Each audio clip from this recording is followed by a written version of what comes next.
நண்பர்களே, உங்களுக்கு தெரிந்திருக்கும்னு நினைக்கிறேன்.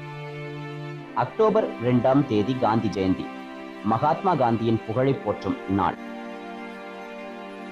1929 ஆண்டு அக்டோபர் 2ஆம் தேதி பிறந்த காந்தி இந்திய விடுதலை போராட்டத்தின் முகமாக விளங்கினார். அவரது ஆயுதம் அகிம்சை. அமைதி வழி போராட்டங்கள் மற்றும் சட்ட மறுப்பு மூலம் கோடிக்கணக்கான மக்களை சுதந்திரத்தை நோக்கி வழிநடத்தினார். 1930ஆம் ஆண்டு நடந்த உப்பு சத்தியாகிரகத்தை நினைவு கூறுங்கள். பிரிட்டிஷ் உப்பு சட்டத்தை எதிர்த்து காந்தி 240 மைல்கள் நடந்தார்.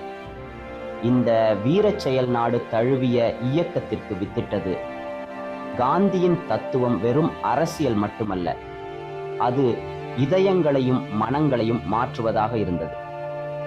உண்மையான பலம் அமைதியிலும் அன்பிலும் இருக்கிறது என்று அவர் நமக்கு கற்பித்தார்.